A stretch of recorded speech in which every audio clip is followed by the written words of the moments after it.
శ్రీ గణేశాయ నమః. శారదా గురుభ్యో నమః. ఈటీవీ లైఫ్ ఆధ్యాత్మిక ఛానల్ ప్రేక్షకులకు శుభోదయం. ప్రేక్షకులందరికీ దేవీ శరన్నవరాత్రి ప్రారంభ శుభాకాంక్షలు. శ్రీరస్తు కార్యక్రమానికి శుభస్వాగతం. కార్యక్రమంలో శుభతిథి అంశంలో భాగంగా నేటి పంచాంగ వివరాలను చూద్దాం. ఆంగ్ల తేదీ 3వ తేదీ 10వ నెల 2024 సంవత్సరం గురువారం. స్వస్తి శ్రీ చాంద్రమాన శ్రీ క్రోధినామ సంవత్సరం, దక్షిణాయనం, శరదృతువు, ఆశ్వయుజమాసం, శుక్లపక్షం. పాడ్యమి తిథి రాత్రి 12:47 వరకు, తదుపరి విదియ. హస్త నక్షత్రం మధ్యాహ్నం 2:57 వరకు, తదుపరి చిత్తా నక్షత్రం. ఐంద్రయోగం తెల్లవారుజామున 4:44 వరకు, తదుపరి వైధృతి యోగం.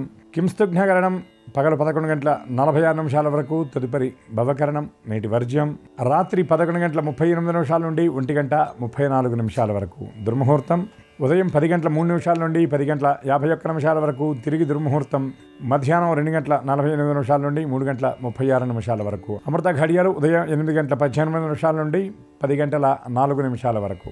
నేటి రాహుకాలం మధ్యాహ్నం 1:30 నుండి 3 గంటల వరకు. యమగండం ఉదయం 6 గంటల నుండి 7:30 గంటల వరకు. ఇక ఈనాటి విశేషం, శరన్నవరాత్రుల ఆరంభం. ఈనాడు కలశస్థాపన చేసి దేవీ శరన్నవరాత్రులు ప్రారంభిస్తారు. అలాగే కలియుగ వ్రతుడైనటువంటి వెంకటేశ్వర స్వామి తిరుమల గిరులపైన స్వామివారి బ్రహ్మోత్సవాల నిమిత్తం అంకురార్పణ ఈనాడు చేస్తారు. అమ్మవారి ఆరాధన కొన్ని ప్రత్యేకమైనటువంటి ఋతువులలో విశేషంగా చెప్పబడుతుంది. వసంత ఋతువులో చేసేటటువంటి వసంత నవరాత్రులు, ఆషాఢమాసంలో చేసేటటువంటి వారాహి నవరాత్రులు, అలాగే అమ్మవారికి శ్యామలా నవరాత్రులు అని కూడా చేస్తారు. వీటన్నిటిలోకెల్లా ఎక్కువ ప్రాచుర్యం అందరికీ తెలిసినటువంటి అమ్మవారి ఆరాధన ఉత్సవాలు దేవీ శరన్నవరాత్రి ఉత్సవాలు. శరదృతువు ప్రారంభంలో ప్రారంభించి 9 రోజుల పాటు అమ్మవారిని అర్చించి 10వ రోజు విశేషంగా అమ్మవారికి అర్చన జరిపి ఇతోధికంగా సాత్విక బలి ప్రదానం చేసేటటువంటి ఉత్సవాలే ఈ దేవీ శరన్నవరాత్రి ఉత్సవాలు. శరదృతువులో చేసేటటువంటి ఉత్సవాలు 10 రోజులు చేసేటటువంటి పండుగ కాబట్టి దీన్ని దసరా అని అంటారు. దశరాత్రులు అమ్మవారికి విశేషంగా జరుగుతుంది. అట్లాగే ఆ అమ్మవారి ఆరాధనలో విజయవాడ ఇంద్రకీలాద్రి పైన కొలువైనటువంటి దుర్గా అమ్మవారి సన్నిధానంలో అమ్మవారికి చేసేటటువంటి ఉత్సవాల్లో భాగంగా ఈనాడు అమ్మవారిని బాలాత్రిపుర సుందరిగా అలంకరించి అర్చిస్తారు. అమ్మవారి స్వరూపాల్లో ఆ చిన్నపిల్లగా ఉన్నటువంటి అమ్మవారి అవతారమే త్రిపుర సుందరి. త్రిపురాలను రంజింపజేసినటువంటి అమ్మవారు త్రిపుర సుందరిగా ఆరాధింపబడుతుంది. బాలస్వరూపంగా అమ్మవారు ఆరాధింపబడుతుంది కాబట్టి బాలా త్రిపుర సుందరి అని అన్నారు. అలాగే మనకి నవదుర్గా సంప్రదాయం కూడా ఒకటి ఉంది. మనకి శ్రీశైలంలో ఈ నవదుర్గా సంప్రదాయంలోనే అమ్మవారి నవరాత్రులు చేస్తారు. అటువంటి నవదుర్గా సంప్రదాయంలో అమ్మవారిని ప్రథమం శైలపుత్రీచ అంటారు కాబట్టి శైలపుత్రిగా శ్రీశైల బ్రహ్మరాంబిక ఆ అమ్మవారి పూజలు అందుకుంటుంది. మనకి సంప్రదాయంలో కొందరు ఆ విజయవాడ సంప్రదాయాన్ని, దుర్గా అమ్మవారి సంప్రదాయాన్ని అనుసరిస్తే కొందరు ఈ నవదుర్గా సంప్రదాయాన్ని అనుసరిస్తారు. ఏ రీతిగా ఎలా చేసినా ఆ ఆరాధన మొత్తం అమ్మవారికి చెందేది. ఆకాశాత్ పతితం తోయం యథాగచ్చతి సాగరం సర్వదేవ నమస్కార కేశవం ప్రతిగచ్చతి అన్నట్టుగా ఏ విధంగా ఏ పేరుతో అర్చన చేసినా అది అమ్మవారికి చెందేదే అని చెప్పడంలో ఏమాత్రం కూడా సందేహం లేదు. దేవీ భాగవతంలో అమ్మవారి యొక్క స్వరూప స్వభావాల గురించి చెప్తూ ఒకే పరదేవత లక్ష్మీ ప్రదాన సమయే నవవిద్రుమాభాం, విద్యాప్రదాన సమయే శరదిందు శుభ్రాం, విద్వేషి వర్గ విజయేతు తమాలనీలాం, దేవీం త్రిలోక జననీం శరణం ప్రపద్యే అంటారు వ్యాస భగవానుడు. ఒకే పరదేవత, ఒకే పరశక్తి లక్ష్మిని మనకి ప్రసాదించేటటువంటి సమయంలో నవవిద్రుమాభాం పగడపు కాంతులతో ఎర్రని వర్ణంలో శోభిల్లుతూ ఉంటుందట. విద్యాప్రదాన సమయే శరదిందు శుభ్రాం, మనకి విద్యని, బుద్ధిని, జ్ఞానాన్ని ఇచ్చేటటువంటి సమయంలో ధవళ ధవళ కాంతులతో తెల్లని దేహఛాయతో అమ్మవారు సరస్వతిగా కనబడుతుంది. ఆ తెల్లని కాంతి కలిగినటువంటి అంబ కనుక అవన్నీ శారద అన్నారు. అట్లాగే విద్వేషి వర్గ విజయేతు తమాలనీలాం, మనలో ఉన్నటువంటి ఆ సప్తవ్యసనాలు, ఆ అరిషడ్వర్గములు అనేటటువంటి 6 శత్రువుల్ని, రాక్షసుల్ని, దుర్బుద్ధి అనేటటువంటి వీటన్నిటిని సంహరించినటువంటి సమయంలో అమ్మవారు కృష్ణవర్ణంలో నల్లని నీలపు వర్ణంలో ఉన్నటువంటి కాంతితో అమ్మవారు కాళిగా మనకు వ్యక్తం అవుతుందట. అంటే ఒకే పరదేవత ఆయా సందర్భాలను బట్టి మనకు అమ్మ వ్యక్తం అవుతూ ఉంటుంది. ఉదాహరణకి మనని కన్న తల్లి మనని కన్నది కనుక మనకి తల్లి, మన నాన్నకి భార్య, మన నాయనమ్మకు కోడలు. అలాగే పరదేవత సాధకానాం హితార్థాయ బ్రహ్మణో రూపకల్పన అన్నటువంటి వ్యాసవచనాన్ని అనుసరించి ఆయా సందర్భాలను బట్టి, సమయాన్ని బట్టి, అవసరాన్ని బట్టి ఈ విధంగా వ్యక్తమవుతూ ఉంది. అటువంటి దేవీ ఆరాధన చేసినటువంటి వాళ్ళకి ఎటువంటి ఈతి బాధలు ఉండవు, సమస్త శుభాలు సిద్ధిస్తాయి, సమస్త సంపదలు కూడా అమ్మ ఆరాధన వల్ల కరతలామలకంగా మనకి లభిస్తాయి. అటువంటి జగదంబని విశేషంగా ఆరాధించేటటువంటి పర్వం నేటితో ప్రారంభమవుతుంది. అమ్మ యొక్క కృప అందరికీ పరిపూర్ణంగా ఉండాలని ఆశిస్తూ స్వస్తి.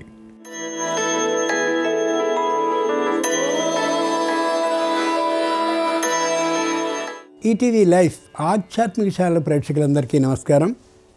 శ్రీరస్తు కార్యక్రమంలో గ్రహయోగం అంశానికి స్వాగతం. ముందుగా ప్రేక్షకులందరికీ దేవీ నవరాత్ర ఆరంభ శుభాకాంక్షలు. ఈరోజు శ్రీరస్తు కార్యక్రమంలో మేషాది ద్వాదశ రాశుల వారికి కలిగే శుభ అశుభ ఫలితాలని, అవసరమైన సందర్భాల్లో ప్రత్యామ్నాయ మార్గాలని తెలుసుకుంటారు. అంతేకాక ఏ రాశి వారికి ఏ దిక్ప్రయాణం లాభకరంగా ఉంటుందో, ఏ రాశి వారికి దేవీ నవరాత్ర ప్రారంభం కారణంగా అమ్మవారి అనుగ్రహం లభించడానికి ఏ ఏ విధమైనటువంటి పద్ధతుల్లో అమ్మవారిని అర్చించాలో ఆ విశేషాల్ని, ఏ దుస్తుల్ని ధరించినట్టయితే ఈ రాశి వారికి సర్వ కార్యక్రమాలు నిర్విఘ్నంగా పూర్తవుతాయో, అలాగే ఏ సంఖ్య వారికి అదృష్ట సంఖ్యగా ఈరోజు పరిణమించబోతుందో ఆ విశేషాలను కూడా క్రమంగా తెలుసుకుంటారు.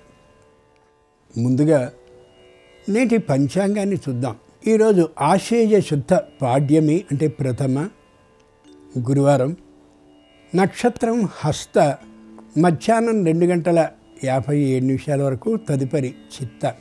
ఈరోజు అమ్మవారు సాత్విక రూపాల్లో బాలా త్రిపుర సుందరి అలంకారంలోను, నవదుర్గా రూపాల్లో శైలపుత్రి అలంకారంలోను దర్శనాన్ని ఇస్తోంది. ఇక నేటి గ్రహస్థితిని పరిశీలించి చూస్తే వృషభంలో గురుడు, మిథునంలో కుజుడు, కన్యలో రవి, బుధ, గురు, కేతువులు, తులలో శుక్రుడు, మీనంలో రాహువు, కుంభంలో వక్రీకించిన శని ఉన్నారు. ఈ గ్రహస్థితి ఆధారంగా ద్వాదశ రాశుల వారి శుభ అశుభ ఫలితాల్ని క్రమంగా పరిశీలించి చూద్దాం. ముందుగా మేషరాశి.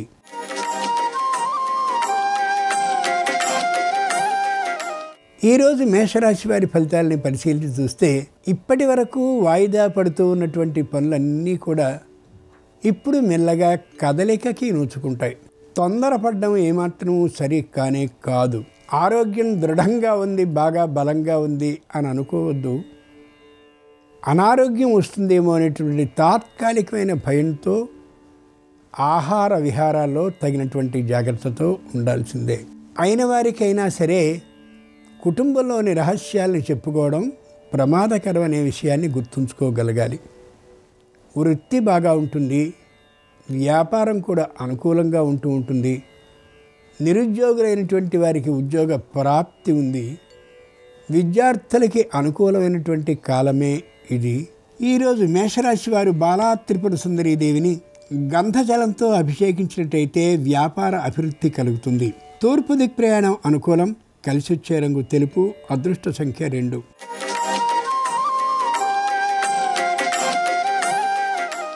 ఈరోజు వృషభ రాశి వారి ఫలితాలని పరిశీలించి చూస్తే అయిన వారి విషయంలో కూడా కొద్దిగా ఆలోచన చేయవలసిన అవసరం ఉంది.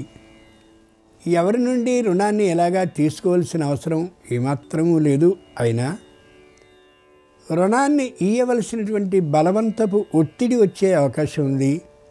మొగమాటాన్ని విడిచి ఇయ్యను అని చెప్పగలిగినప్పుడు మాత్రమే ఇబ్బందిని ఎదుర్కోకుండా ఉండగలుగుతారు. దూర ప్రయాణాలను చేయడానికి శరీరం ఏమాత్రం సహకరించని పరిస్థితిలో మీ ఆరోగ్యం ఉండొచ్చు. అయినా తప్పనిసరి అని కానీ వెళ్ళేటట్టయితే ఇబ్బందికి గురయ్యే అవకాశం స్పష్టంగా ఉంది. ఈరోజు వృషభ రాశి వారు బాలా త్రిపుర సుందరీ దేవిని గోక్షీరంతో అభిషేకించినట్టయితే ధన లాభం అవుతుంది. ఈశాన్య దిక్ ప్రయాణం అనుకూలం. కలిసి వచ్చే రంగు ఎరుపు. అదృష్ట సంఖ్య 4.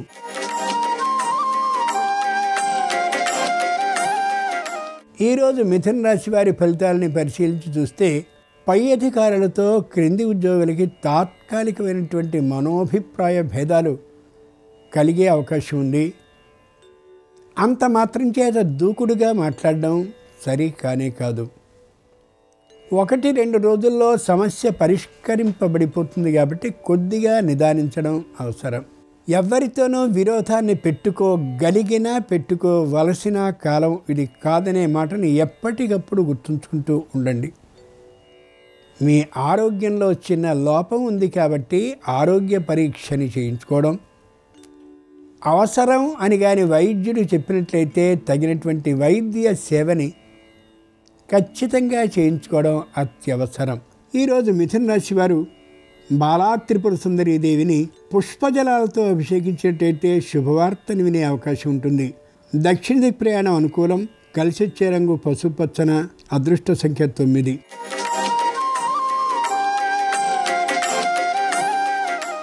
ఈరోజు కర్కాటక రాశి వారి ఫలితాలని పరిశీలించి చూస్తే మొగమాటం ఏమాత్రం లేకుండా మాట్లాడగలుగుతారు. ఆ కారణంగా కొంతమంది శత్రువులు అయినప్పటికీ కూడా భయపడవలసిన అవసరం ఏమాత్రమూ లేదు. మొగమాటం కారణంగానే సంబంధ బాంధవ్యాలు దెబ్బతినడం కానీ లేదా పటిష్టం కావడం కానీ జరుగుతాయనే యథార్థాన్ని నమ్మండి. అప్పు చేయడం అనేది ఏమాత్రమూ సరికాదు. ఈ రాశివారు ఇంతకుముందు చేసినటువంటి అప్పుని ఎంత తొందరగా తీర్చుకుందామా అనే దృష్టి బాగా పెట్టడం, తీర్చేసుకుంటూ ఉండడం ఎంతైనా అవసరం. ఈరోజు కర్కాటక రాశి వారు బాలా త్రిపుర సుందరీదేవిని ఫలరసాలతో అభిషేకించినట్టయితే విదేశీయాన సౌఖ్యం లభిస్తుంది. నిర్ణీత దిక్ ప్రయాణం అనుకూలం. కలిసొచ్చే రంగు నలుపు. అదృష్ట సంఖ్య 6.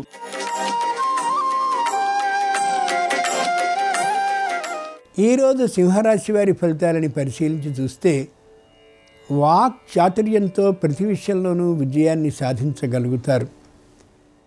ఎవ్వరి మీదికి దూకుడుగా వచ్చినప్పటికీ కూడా ఎవరికి ఏ సమాధానాన్ని ఎలా రుచికరంగా ఉండేలా చెప్పాలో అలా చెప్తూ మొత్తానికి వచ్చినటువంటి ఉద్ధృతిని తగ్గించుకోగలిగిన శక్తి, నైపుణ్యం వీరికి సొంతంగా అలవడుతుంది. న్యాయస్థానంలో ఇంకా అపరిష్కృతంగా ఉన్నటువంటి సమస్య విషయంలో కూడా అనుకూలమైనటువంటి తీర్పునే పొందగలుగుతారు. ఏ విధమైనటువంటి వెనుకబాటుతనము ఉండదు.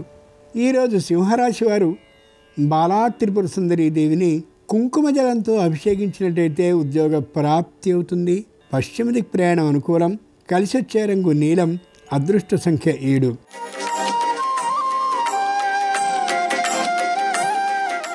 ఈరోజు కన్యారాశి వారి ఫలితాలని పరిశీలించి చూస్తే మెల్లగా విషయాన్ని దాటుతూ వెడుతూ ఉంటారు. స్పష్టమైనటువంటి సమాధానాన్ని చెప్పకుండా గడిపేస్తారు. కుటుంబంలో వీరి ప్రవర్తన దాదాపుగా అర్థం కాకుండా ఉండేలా ప్రవర్తిస్తారు. ఈ రోజున ముఖ్యంగా అనుకూలురైనటువంటి బంధువుల విషయంలో ఏ విషయాన్ని తేల్చకపోయేటటువంటి కారణంగా మరొకలా వీరి గురించి అనుకునేటటువంటి పరిస్థితి ఉండొచ్చు. వివాహాది సంబంధం విషయంలో స్పష్టమైనటువంటి నిర్ణయాన్ని ఇదమిత్తంగా తెగగొట్టి చెప్పడం అవసరం. నాన్పుడు ధోరణి మంచిది కానే కాదు.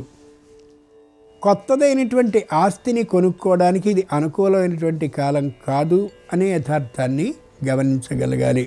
ఈరోజు కన్యారాశి వారు బాలా త్రిపుర సుందరీ దేవిని పసుపు జలంతో అభిషేకించినట్టయితే ఉద్యోగ భద్రత సిద్ధిస్తుంది. వాయువ్య దిక్ ప్రయాణం అనుకూలం. కలిసొచ్చే రంగు ఆకుపచ్చన. అదృష్ట సంఖ్య 8.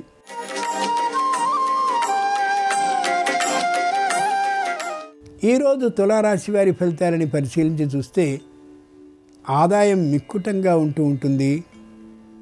గౌరవం చాలా ఎక్కువగా ఉంటుంది.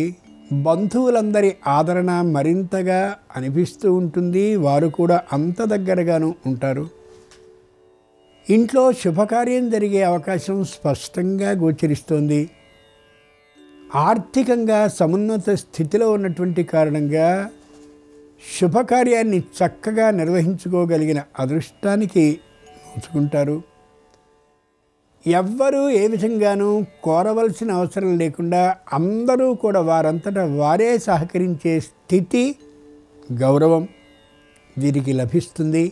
ఈరోజు తులారాశి వారు బాలా త్రిపుర సుందరీ దేవిని శుద్ధ జలంతో అభిషేకించినట్లయితే గ్రహాలలోని ప్రతికూలత పూర్తిగా తొలగిపోతుంది, అనుకూల ఫలితాలు లభిస్తాయి. ఉత్తర దిక్ ప్రయాణం అనుకూలం, కలిసొచ్చే రంగు పసుపచ్చన, అదృష్ట సంఖ్య 5.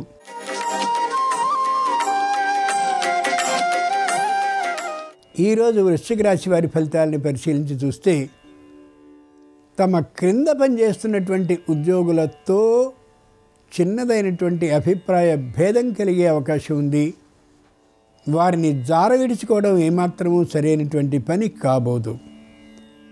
వారు లేని పక్షంలో తాము స్థాపించిన సంస్థే ఇబ్బందికి గురవడం కాకుండా వారికి అన్ని రహస్యాలు తెలిసినటువంటి కారణంగా వ్యతిరేక ప్రచారాన్ని కూడా విరోధించి చేసే అవకాశం ఉంటుంది. కాబట్టి మెల్లగా వారిని దువ్వి తిరిగి సంస్థలోకి చేర్చుకోవడం చాలా అవసరం.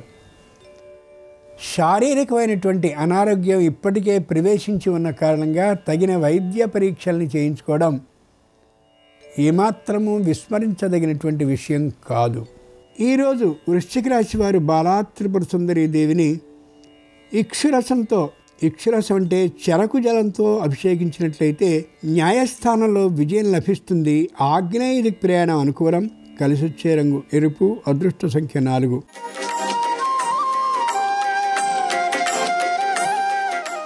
ఈరోజు ధనురాశి వారి ఫలితాలని పరిశీలించి చూస్తే మాట పట్టుదలతనం ఎక్కువగా ఉంటుంది. తరచూ కోపానికి గురి అవుతూ ఉంటారు. ఆర్థికంగా ఎక్కువ ఖర్చుని పెడుతూ ఉండడం అనేది భాగస్వామికి ఇష్టంగా ఉండనటువంటి కారణంగా చేస్తున్నటువంటి వ్యయం అనవసరం అయినది అని అనిపించే కారణంగా గృహంలో తరచూ వాక్ వివాదాలు అయ్యే అవకాశం ఉంది. సంతానానికి మాత్రం విద్య చాలా అద్భుతంగా ఉంటూ వారి విద్యా ప్రతిభ ఇంత అని ఎంచడానికి వీలైనంత స్థాయిలో ఉంటుంది. ఈరోజు ధనురాశి వారు బాలా త్రిపుర సుందరీ దేవిని పంచామృత జలాలతో అభిషేకించినట్టయితే నూతనంగా భూమిని కొనుక్కునే అవకాశం ఏర్పడుతుంది.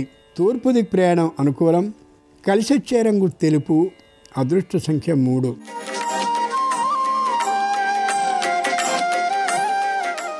ఈరోజు మకర రాశి వారి ఫలితాలని పరిశీలించి చూస్తే ఎన్నడో పెట్టినటువంటి పెట్టుబడి ఎక్కువ మొత్తంలో తిరిగి వచ్చే అవకాశం గోచరిస్తోంది. కొత్తదైనటువంటి సంస్థని స్థాపించే ఆలోచన కూడా గట్టిగా అనిపిస్తూ ఉంటుంది. అయితే తగినంతటి ఆర్థిక స్థితి లేకపోయేటటువంటి కారణంగా స్థాపించలేకపోవచ్చు. ఇంటిలో ఉండేటటువంటి స్థిరమైన ఆస్తులకి సంబంధించిన పట్టికలన్నింటినీ జాగ్రత్త చేసుకోవడం చాలా అవసరం. ఎవరైనా కుటుంబంలో అతిగా ప్రవర్తించేవారున్నా లేక వ్యతిరేక ధోరణితో ఉన్నవారు ఉన్నా వారిని ఒక కంట కనిపెట్టి ఉండడం ఎంతైనా అవసరం ఈ రాశి వారికి ఈ రోజున. ఈరోజు మకర రాశి వారు బాలా త్రిపుర సుందరీ దేవిని పరిమళ జలాలతో అభిషేకించినట్టయితే ఆరోగ్యం కుదుట పడుతుంది. తూర్పు దిక్ ప్రయాణం అనుకూలం, కలిసొచ్చే రంగు నలుపు, అదృష్ట సంఖ్య 8.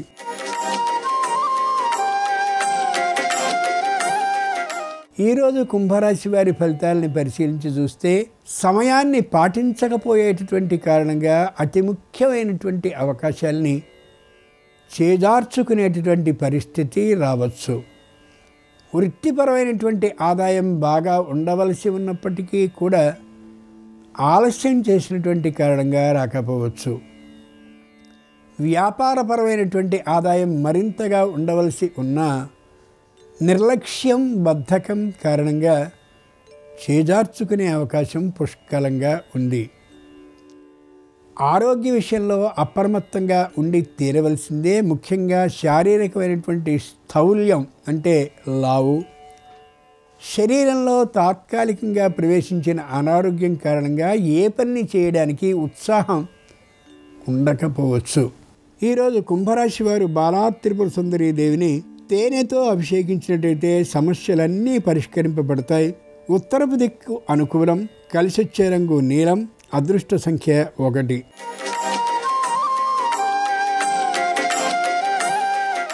ఈరోజు మీనరాశి వారి ఫలితాలని పరిశీలించి చూస్తే ప్రతి పనిని శ్రద్ధగా చేస్తుంటారు. తీర్థయాత్రలకు వెళ్ళాలనే ఆలోచనతో ఉంటారు. పుష్కలంగా ప్రతి పని గురించి ఆలోచనని చేస్తూనే ఉంటారు. ఏ విషయాన్ని కూడా అలా తేలికగా విడిచిపెట్టే లక్షణం ఉండదు. తమ పని ఒక పక్కన పెట్టి ఎదుటివారి పని పూర్తి చేసేటటువంటి లక్షణాన్ని పూర్తిగా మానుకోగలగాలి. తాము చేస్తున్నటువంటి ప్రతి పనికి ప్రతిఫలంగా కొంతైనా తీసుకునేటటువంటి గుణాన్ని అలవరుచుకోగలగాలి. ఏ విధమైనటువంటి మొగమాటము లేకుండా ఎంతటి పెద్దలతోనైనా సరే వివాదం వచ్చినట్లయితే తమ ధర్మము అనే పేరు కలిగిన ఖడ్గంతో ఆ వాగ్వివాదాన్ని ఖండించవలసిందే తప్ప ఇంతదాకా వచ్చాక మొగమాట పడ్డం అనేది సరైన నిర్ణయం కానే కాదనే ఆ మాటకి లొంగి ఉండి తీరాల్సిందే. ఈరోజు మీనరాశి వారు బాలాత్రిపుర సుందరీ దేవిని కొబ్బరి నీళ్లతో అభిషేకించినట్టయితే ఆగిపోయిన పనుల కదలిక జరుగుతుంది. ఈశాన్య దిక్ ప్రయాణం అనుకూలం. కలిసొచ్చే రంగు తెలుపు. అదృష్ట సంఖ్య 3. ఇది ఈనాడు ద్వాదశ రాశుల వారికి కలిగే శుభ అశుభ ఫలితాలు. ఈరోజు శరన్నవరాత్రుల ప్రారంభం కాలం కాబట్టి ఆ పరమేశ్వరి అనుగ్రహం సర్వరాశుల వారికి సంపూర్ణంగా కలగాలని హృదయపూర్వకంగా ఆ తల్లిని ప్రార్థిస్తూ స్వస్తి.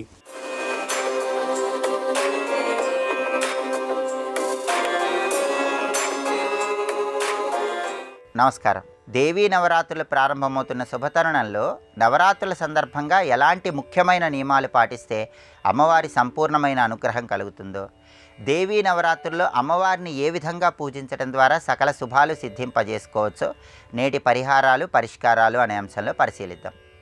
ప్రధానంగా దేవీ నవరాత్రుల సందర్భంగా ఎవరైనా సరే చన్నీటితో స్నానం చేస్తే చాలా మంచిది, లేదా గోరువెచ్చని నీటితో స్నానం చేసినా ఉత్తమ ఫలితాలు కలుగుతాయి.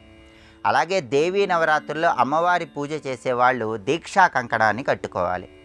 ఈ నవరాత్రుల సందర్భంగా ఎట్టి పరిస్థితుల్లో పొలిమేర దాటకూడదు, ఏరు దాటకూడదు. ఈ నియమం పాటించాలి. అలాగే కఠిన ఉపవాసం ఉండకూడదు. దేవీ నవరాత్రుల్లో ఒక పూట భోజనాన్ని స్వీకరించాలి. రాత్రి నిద్రించే సమయంలో మంచం మీద నిద్రించకుండా భూమి మీద చాప వేసుకొని నిద్రించాలి. ఆరోగ్యం సహకరించని వాళ్ళు మంచం మీద ఒక కొత్త దుప్పటిని ఏర్పాటు చేసుకొని దాని మీద నిద్రించవచ్చు. నవరాత్రుల్లో కోపం ఉండకూడదు, శాంతంగా మాట్లాడుతూ ఉండాలి. ఆహారంలో ఉల్లిపాయ స్వీకరించరాదు, చద్దన్నం స్వీకరించరాదు. అలాగే జుట్టు ముడివేసుకోకుండా గృహంలో మహిళలు ఉండరాదు. దేవీ నవరాత్రుల సందర్భంగా ఈ ప్రత్యేకమైనటువంటి నియమాలు పాటించాలి. దీనివల్ల అమ్మవారి అనుగ్రహం కలుగుతుంది. అలాగే అమ్మవారిని పూజించే సమయంలో 3 రకాలుగా అమ్మవారిని పూజించుకోవచ్చు.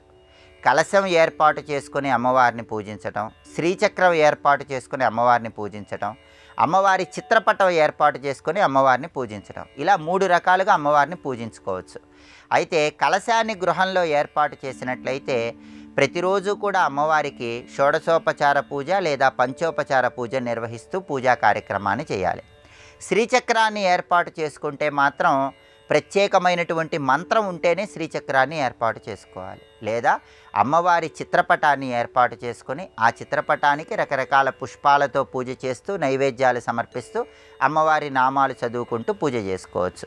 లేదా బంగారము, వెండి, రాగి, పంచలోహాలు వీటితో చేసినటువంటి విగ్రహాన్నైనా ఏర్పాటు చేసుకుని అమ్మవారి పూజా కార్యక్రమాన్ని నిర్వహించవచ్చు. ఇలా దేవీ నవరాత్రులు చేసినట్లయితే అమ్మవారి అనుగ్రహం వల్ల సకల శుభాలను సిద్ధింపజేసుకోవచ్చు. దేవీ నవరాత్రుల్లో కుమారీ పూజ ఏ విధంగా చేస్తే విశేషమైన శుభ ఫలితాలు కలుగుతాయో రేపటి పరిహారాలు పరిష్కారాలు అనే అంశంలో పరిశీలిద్దాం. నమస్కారం. ఈ కార్యక్రమాన్ని తిరిగి చూడాలనుకుంటే www.youtube.com/ETV Life Spiritual లో చూడవచ్చు.